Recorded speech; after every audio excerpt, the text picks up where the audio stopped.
Maquette de site, secteur dans Limoges.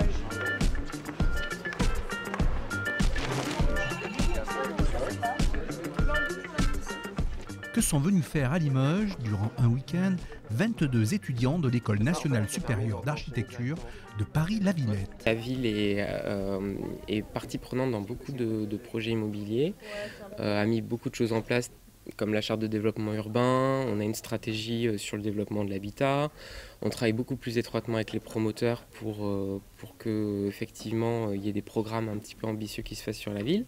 Et l'idée c'était justement d'avoir un éclairage neuf, un éclairage aussi un petit peu ambitieux en matière de solutions avec qu'est-ce qu'on pourrait faire en matière de volumétrie d'habitat, d'architecture, est-ce que c'est plutôt du collectif, de l'individuel, du logement qu'on va appeler intermédiaire, c'est-à-dire entre l'appartement et la maison. En fait, c'était toutes ces questions-là qu'on voulait se poser et puis l'idée, c'est d'avoir un carnet un peu d'inspiration. Restez dans l'arène et comme ça, vous présentez votre projet et nous, on fait défiler. Alors, on a eu 3 quartiers qui ont été on va dire, imposés, où on devait choisir deux quartiers, donc le Viginal, le quartier qu'on appelait du Ruchou, et le quartier de l'Andouge.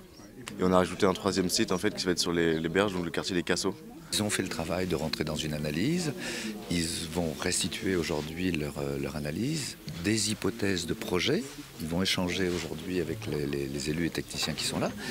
L'apprentissage de l'urbanisme fait partie des éléments importants de venir sur place, c'est-à-dire de travailler peut-être à distance sur la base de cartes, de documents, de données INSEE et puis de donner un corps à tout ça et de venir discuter avec les habitants, de les rencontrer, de voir aussi la réalité de la ville, de l'espace public bien sûr. Ouais. Quand on arrive sur site après avoir fait une longue étude sur papier, c'est assez perturbant. On se rend compte vraiment de la réalité du terrain. Et quelquefois, il y a un fossé entre ce qu'on a regardé sur le papier et la réalité. On ne s'imaginait pas les choses forcément telles qu'elles sont. Quand nous, on utilise Google Maps ou Street View pour se déplacer dans la ville et un peu balayer la ville.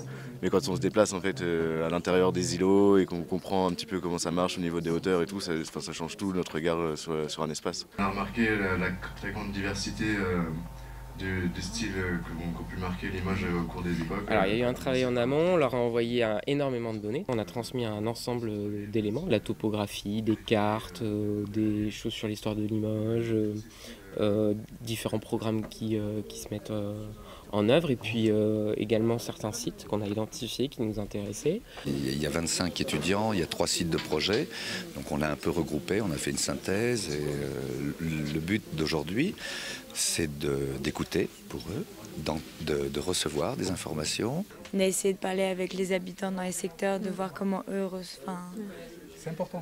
vivaient, comment eux vivaient dans ce secteur, comment ils pensaient pouvoir l'améliorer. Et c'est des discours qui sont très concrets et du coup ça nous aide aussi beaucoup à travailler. Donc, ce qui nous amène à une forte demande d'habitats divers avec des maisons de famille et des logements. Un secteur qui est très bien équipé avec une école, une médiathèque, des centres de santé.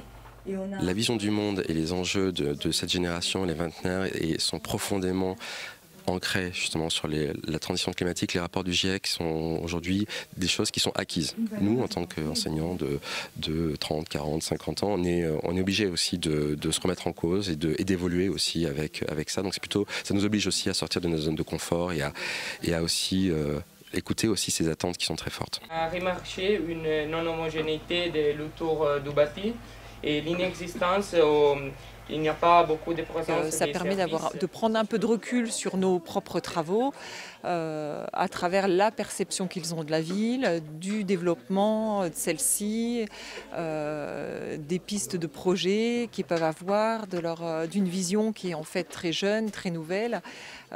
Oui, c'est riche d'enseignements. Intéressant de voir comment vous avez pu aborder chaque groupe la problématique de cette parcelle.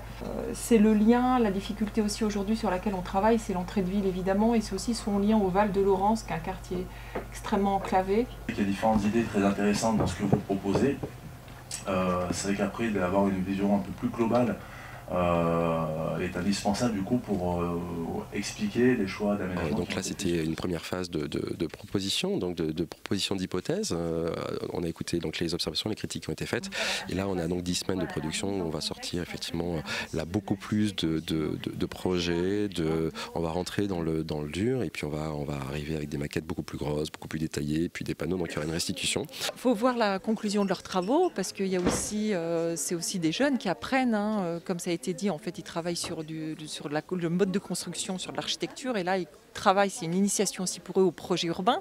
Donc effectivement, il y a aussi des choses intéressantes à prendre pour nous, bien sûr, c'est un enseignement, je pense, dans les deux sens. Quelque part, on leur apprend à construire pour les autres. Et donc aller à la rencontre des autres, c'est la base de leur métier. Comprendre, écouter, connaître, intégrer, c'est ce qu'on veut leur apprendre, oui.